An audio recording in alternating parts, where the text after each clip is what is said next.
Dude திரைப்படத்தில் இசையமைப்பாளர் இளையராஜாவின் பாடல்களை நீக்கும்படி சென்னை உயர்நீதிமன்றம் உத்தரவிட்டிருக்கிறது. இது பற்றி விளக்க இணைகிறார் எமது தொகுப்பாளர் அஞ்சலி. அஞ்சலி. நன்றி பார்த்திபன்.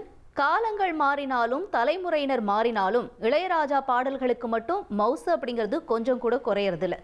என்னதான் ரசிகர்கள் பாடல்களை விரும்பினாலும் அதை மற்ற திரைப்படங்களையும் சமூக வலைத்தளங்களையும் என்னோட அனுமதி இல்லாம பயன்படுத்தாதீங்கன்னு ரொம்ப ஸ்ட்ரிக்டா இருக்காரு இளையராஜா. ஏற்கனவே பல்வேறு படங்கள்ல தன்னோட அனுமதி இல்லாம பாடல்கள் பயன்படுத்தப்பட்டதா வழக்குகளை தொடர்ந்திருந்தாரு. இதுல அஜித் நடிப்புல வெளியான குட் பேட் அக்லி திரைப்படமும் மஞ்சுமல் பாய்ஸ் திரைப்படமும் அடங்கும் அப்படின்னு தான் சொல்லணும். பாடல்கள் மட்டும் இல்லைங்க, தன்னோட பேரா இருந்தாலும் சரி, இசைஞானி அப்படிங்கிற பட்ட பெயரா இருந்தாலும் சரி, புகைப்படம் இப்படின்னு எதையுமே வணிக ரீதியா சமூக வலைத்தளங்கள்ல பயன்படுத்தக்கூடாதுன்னு சமீபத்துல கூட வழக்கு தொடர்ந்திருந்தாரு. இந்த வழக்குல நீதிபதிகள் கூட கேட்டிருந்தாங்க, பேரு புகைப்படங்கள் இதெல்லாம் பயன்படுத்துது இளையராஜாவுக்கு என்ன பாதிப்பு ஏற்படுது அப்படின்னு சொல்லி. அப்ப அவரோட தரப்பு வழக்கறிஞர்கள் என்ன சொன்னாங்கன்னா, புகைப்படங்களை மார்பிங் செஞ்சோம், ஏஐ தொழில்நுட்பத்தை பயன்படுத்தியும் சமூக வலைத்தளங்கள்ல வருவாய் ஈற்றதா இந்த மாதிரி குற்றம் சாட்டியிருந்தாங்க.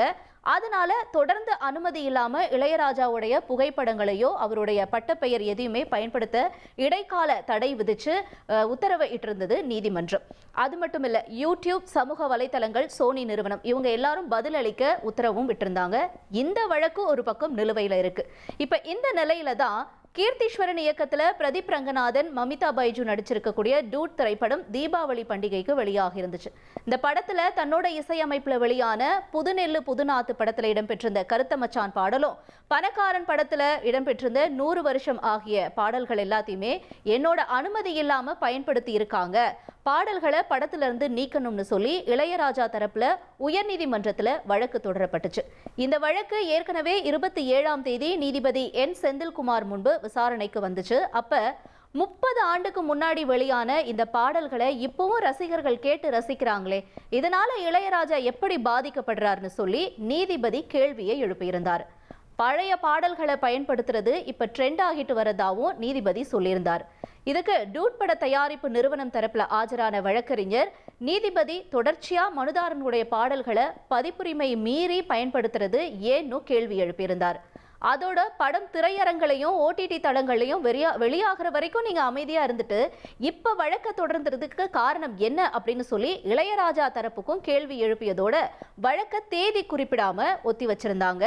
ஒரு பக்கம் அவருடைய படைப்புக்கு அவர் உரிமை கொண்டாடுறாருன்னு இளையராஜாவுக்கு ஆதரவா கருத்துக்களும் வருது. இன்னொரு பக்கம் படத்துல வர பாடல்கள், இசை எல்லாமே தயாரிப்பு நிறுவனங்களுக்கு தான் சொந்தம், தனி மனிதன் எப்படி இசைக்கு உரிமை கொண்டாட முடியும்னு கேள்விகளும் எழுது. இப்ப இந்த நிலையில இந்த வழக்கு இன்னைக்கு, அதாவது வெள்ளிக்கிழமை மீண்டும் நீதிபதி என் செந்தில்குமார் முன்பு விசாரணைக்கு வந்துச்சு. இளையராஜா தரப்பு மூத்த வழக்கறிஞர் எஸ் பிரபாகரன் என்னோட அனுமதி இல்லாம பதிப்புரிமை சட்டத்தை மீற வகையில பாடல்கள் பயன்படுத்தப்பட்டிருக்கிறதா அவர் தரப்புல சொல்லியிருந்தாங்க. அது மட்டும் இல்ல, பாடலை உருமாற்றி இருக்காங்க அப்படிங்கிற மாதிரி குற்றச்சாட்டுகள் எல்லாமே வைக்கப்பட்டிருந்துச்சு. பாடல்களுக்கான உரிமை எங்க கிட்ட இருக்கு, அதனால படத்துல இருந்து 2 பாடல்களையும் நீக்கி இந்த பாடல்களுக்கு தடையும் விதிக்கணும் அப்படின்னு சொல்லி இடைக்கால உத்தரவு பிறப்பிக்கணும்னு இளையராஜா தரப்புல கோர்ட்ல வழக்கு தாக்கல் செஞ்சிருந்தாங்க.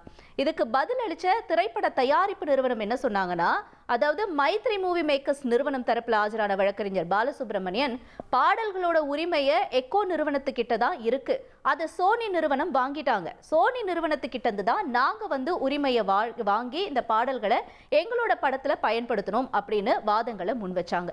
2 தரப்பு வாதங்களையும் கேட்ட நீதிபதி, இளையராஜாவினுடைய பாடல்களை நீங்க உருமாற்றி பயன்படுத்தி இருக்கிறதுக்கு முகாந்திரம் இருக்கு, அதனால அவருடைய பாடல்களுடைய புனிதத்துக்கும் அவருடைய நற்பெயருக்கும் பாதிப்பு ஏற்படுத்துற வகையில அனுமதிக்கப்படாது அப்படின்னு சொல்லி இந்த டூட் திரைப்படத்துல இடம்பெற்றிருக்கக்கூடிய இளையராஜாவினுடைய பாடல்களை பயன்படுத்த இடைக்கால தடை உத்தரவு விதிச்சிருந்தாங்க. மேலும் மனுவுக்கு பதிலளிக்கும்படி மைத்ரி மூவி மேக்கர்ஸ் நிறுவனத்துக்கும் உத்தரவிட்டு வழக்க 2026 ஜனவரி 7ஆம் தேதிக்கு தள்ளி வச்சிருக்காங்க. இந்த உத்தரவை நாங்க அமல்படுத்தணும் அப்படின்னா எங்களுக்கு அதுக்கு டைம் வேணும் அப்படின்னு சொல்லி பட தயாரிப்பு நிறுவனத்திலிருந்து கேட்டிருந்தாங்க. அட்லீஸ்ட் ஒரு வார கால அவகாசமாச்சும் வேணும்னு கேட்டிருந்தாங்க. இந்த கோரிக்கை எதையுமே நீதிபதி ஏற்க மறுத்துட்டாரு. தொடர்ந்து இவங்க பதிலளிக்கவும் உத்தரவிட்டிருக்காரு. மறுபடியும் இந்த வழக்கானது ஜனவரி மாதம் விசாரணைக்கு வர இருக்கு. இளையராஜாவினுடைய பாடல்கள் தொடர்ச்சியா பயன்படுத்துறதும் அதனால அவர் வழக்கு தொடர்றதும் தொடர்கதையாகிட்டு வருதுன்னு தான் சொல்லணும்.